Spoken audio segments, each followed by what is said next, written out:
First tip ये है friends कि आप जब भी विंटर क्लोथ्स को बेड के अंदर या कबर्ड के अंदर रखते हैं ऑफ सीज़न होने पर, तो उन्हें आप गत्ते के कार्टन्स में डाल कर रखिए, अलग अलग छोटे छोटे कार्टन्स में डाल कर रखिए, या फिर एक बड़ा ले लीजिए अगर छोटी फैमिली है तो, और उनके ऊपर उसको ना लेबल करके रखिए कि इस कार्टन में आपने क्या रखा है। और जब आप कपड़े विंटर के निकालते हो तो उन्हीं कार्टन्स के अंदर आप अपने समर वाले जो कपड़े हैं वो पैक करके आप रख दीजिए। अगला, कपड़े निकालने के बाद जो है आप उन कपड़ों को चेक कीजिए कि कौन सा कपड़ा इस विंटर में आपको फिट आने वाला है, या जो छोटे हो गए हैं जो आपको अब नहीं पहनने हैं तो उनको आप अलग निकाल लीजिए ताकि वो किसी नीडी को, किसी ज़रूरतमंद को देने के काम आ जाएं। और जो आपके पहनने के कपड़े हैं उनको आप बिल्कुल अलग कर लीजिए। और जो है इस तरीके से जब आप कपड़ों को हैंडल करेंगे ना, कि पहले विंटर का निकालेंगे और फिर उन्हीं बॉक्सेस में आप गर्मियों का रखेंगे, तो आपकी जो बाहर जो कबर्ड्स हैं उनमें बिल्कुल ही एकदम से डीक्लटर नहीं फैलेगा। पहले जो है गर्मियों के सारे कपड़ों को वॉश कर लीजिए जो आपने रखने हैं, उसके बाद ही आप विंटर्स के निकालना स्टार्ट कीजिए। और जैसे जैसे विंटर के निकालते जाएँ, गर्मियों के साथ साथ जो है उन्हीं बॉक्सेस में भरकर वापस बेड या अलमारी में रखते जाएँ। इससे ना आपके घर में चारों तरफ कपड़े कपड़े कपड़े कपड़े नहीं फैलेंगे, कहीं गर्मी के पड़े हुए हैं, कहीं सर्दी के पड़े हुए हैं, कुछ समझ नहीं आता कि क्या रखना है क्या निकालना है, सारा ऐसे हो जाता है। तो उसके लिए एक बहुत ही अच्छी टिप है। जैसे ही हमारा जो फेस्टिवल सीज़न ख़त्म होता है वैसे ही विंटर्स जो हैं वो स्टार्ट होना शुरू हो जाती हैं, धीरे धीरे ठंडा मौसम होना शुरू हो जाता है। तो हम फेस्टिवल सीज़न में क्या करते हैं, हम ना घर को बहुत ज़्यादा डेकोरेट करते हैं, हर कोई करता है, और बहुत सारे डेकोरेटिव आइटम्स जो हैं हम घर में जगह जगह लगा देते हैं, नए भी लेकर आते हैं। तो हमारा जो घर है ना वो पूरा एकदम से बहुत ज़्यादा भर जाता है उस टाइम पे।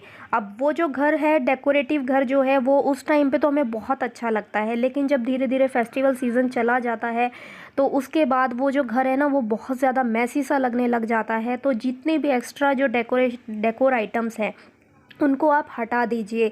जितना भी आप मिनिमम जो है डेकोर अपने घर में रखेंगे, आपका घर उतना ही डिसेंट लगेगा।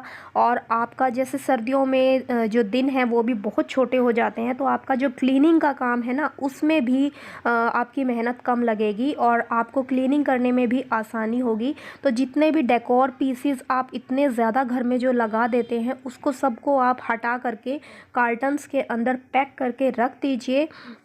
उससे क्या होगा, आपके जो आइटम्स हैं वो टूटेंगे भी नहीं, ख़राब भी नहीं होंगे, और आप उन्हें कुछ महीनों बाद जब दोबारा अपने घर में लगाओगे ना तो वो फिर से नए जैसे ही लगेंगे और एकदम आपके घर को फिर से नया जैसा या डिफरेंट लुक दे देंगे।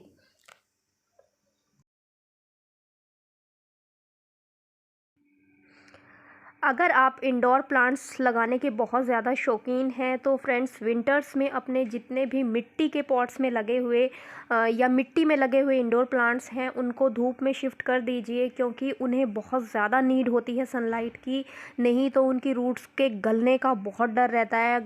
और विंटर्स में ही इंडोर प्लांट्स ज़्यादातर डाई हो जाते हैं क्योंकि सनलाइट उनको नहीं मिल पाती है बिल्कुल भी, और हम अंदर रखते हैं तो पानी पे पानी उनमें डालते जाते हैं और हमें पता ही नहीं चलता कब हमारा पौधा जो है गलना स्टार्ट हो जाता है। तो आप धूप में उन्हें ज़रूर शिफ्ट कीजिए। और इसके अलावा आप इसकी जगह पर घर के अंदर विंटर्स के टाइम में वाटर प्लांट्स लगाइए, ताकि वाटर में लगाइए ताकि आपको ना तो पानी देने का झंझट हो, क्योंकि दिन इतने छोटे हैं होते हैं, हम यही काम करते रहेंगे तो हम अपने लिए टाइम कब निकालेंगे। और दूसरा जो है, पानी में अच्छे ग्रो भी होते हैं, उन्हें सनलाइट की भी नीड नहीं होती है। और वाटर प्लांट्स लगाने के लिए फ्रेंड्स ना एक एक्स्ट्रा जो है टिप वो मैं आपको देना चाहती हूँ, वो ये है कि आप जो वाटर प्लांट्स लगाते हो ना उनको आप ग्लास के जार्स में लगाइए, यानी कि ट्रांसपेरेंट जार्स में लगाइए जिनमें वो बाहर दिखाई दे, पूरा रूट से लेके ऊपर तक प्लांट सारा दिखाई दे, तो वो बहुत ज़्यादा सुंदर लगते हैं। बजाय इसके कि आप उन्हें किसी बंद डब्बे में या बंद ग्लास में या बंद पॉट में लगाएं।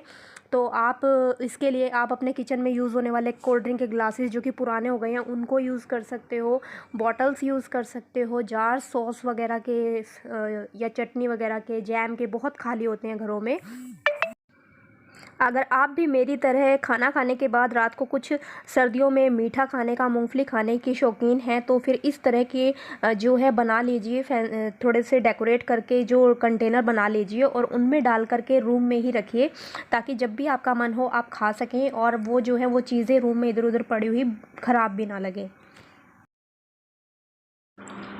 कपड़ों के बाद घर में जो सर्दी में यूज़ होते हैं सबसे ज़्यादा वो हैं शूज़। और विंटर के टाइम पे शूज़ को हर तीसरे चौथे दिन धोना और फिर सुखाना, वो एक ना बहुत मतलब हमें लगता है कि बहुत भारी सा काम सर पे लगता है। तो और सबसे ज़्यादा दिक्कत होती है बच्चों के जो स्कूल के शूज़ होते हैं, वाइट शूज़। ब्लैक शूज़ तो फिर भी हम कपड़े से साफ़ कर देते हैं, वो साफ़ हो जाते हैं, बट वाइट शूज़ को जो है हर तीसरे चौथे दिन धोना पॉसिबल नहीं है, क्योंकि सूखने में फिर उन्हें टाइम लगता है। तो उसको क्लीन करने के लिए आप टूथपेस्ट का यूज़ कर सकते हैं, कोलगेट का। और आपको कुछ नहीं करना, बिल्कुल सूखे शूज़ के ऊपर आपको हल्की सी कोलगेट लगानी है और एक आपको लेनी है कोई ख़राब टूथब्रश, और उससे आपको रब करना है और हल्का हल्का सा बीच बीच में ब्रश से ही पानी लगाकर आप पूरे शूज़ पर आप रब कीजिए। आप देखेंगे कि बिना मेहनत किए, और ब्रश को भी ना आपने बिल्कुल हल्के हाथों से ही रब करना है, कोई ज़्यादा मेहनत नहीं करनी है। उतने में ही आपका जो शूज़ है ना वो इतना अच्छा साफ़ हो जाएगा, इतना अच्छा, तो मतलब जब आप सर्फ़ लगा के कप ब्रश से साफ़ करते होंगे ना, उतना अच्छा तब भी नहीं होता होगा। और ये जो सिलाई वाले जो धागे हैं ना, ये भी बिल्कुल क्लीन हो जाएंगे बिना पानी यूज़ किए शूज़ के ऊपर। बहुत अच्छे से रब कर लेना है और हल्के हल्के हाथों से ही करना है। पूरे जूते पे रब करने के बाद आपने इसको जो है सूखे कपड़े से या फिर हल्का सा गीला कोई कॉटन का कपड़ा ले लीजिए, उससे आप रगड़ के साफ़ कर दीजिए और फिर उसके बाद एक सूखे कपड़े से साफ़ कर लीजिए। इतने शूज़ बिल्कुल नए जैसे जो है वो निकल जाएंगे।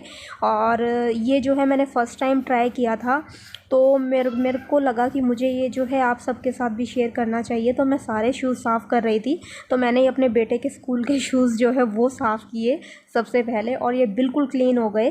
तो ये भी एक बहुत अच्छा जो है वो आइडिया है।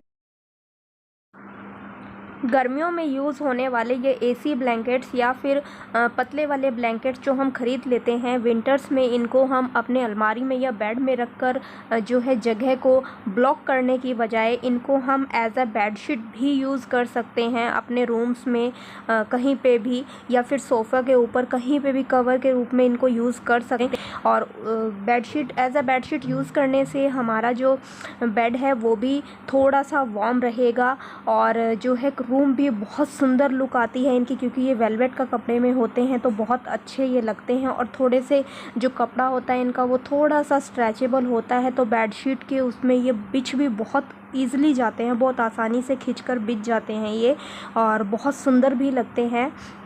और जो है आपका विंटर्स में जो महंगी बेडशीट है, सिल्क की बेडशीट या विंटर की जो बेडशीट्स हम लोग ख़रीदते हैं, वहाँ से अभी हमारा थोड़ा पैसा सेव होता है। और जब कभी मेहमान आए, गेस्ट आने वाले हों, तब आप अपनी जो विंटर की नई बेडशीट्स हैं वो आप यूज़ कर लें, या फिर डेली यूज़ में तो आप इन एसी ब्लैंकेट्स को यूज़ कर ही सकते हैं।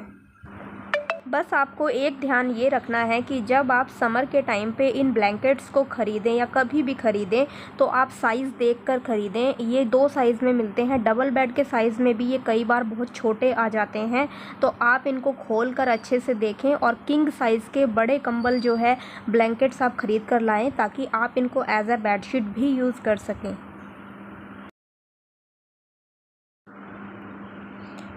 अपने शूज़ रैक को भी रीऑर्गेनाइज़ करिए। विंटर्स में शूज़ ज़्यादा पहने जाते हैं, तो अपने रैक में सबसे ऊपर जो है शूज़ रखिए, जो आपके रोज़ पहनने वाले हैं, अपने हस्बैंड के, बच्चों के, अपने, ताकि जो कोई भी वहाँ से शूज़ ले तो वो आपके पूरे शूज़ रैक को पूरा डीक्लटर ना कर दे, पूरा फैला ना दे, बिखेर ना दे।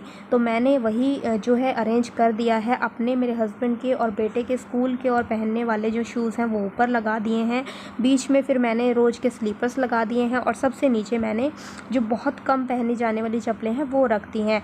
और ये जो शूज़ हैं ये मैंने किसी को देने हैं, मतलब ये जो है अब छोटे हो गए हैं, तो ये मैं किसी को, जैसे जैसे कोई लेने आएगा, मांगने आएगा, कोई मांगेगा या मुझे लगेगा तो मैं उनको दे दूँगी। और फिर इसी में ही ना आप साइड में एक छोटे से बॉक्स में जो है सॉक्स भी रख सकते हैं, ताकि कोई भी यहाँ से शूज़ ले तो वो सॉक्स भी यहीं से ही साथ साथ ले ले, और आपके सारे सामान को जो है वो फैला ना।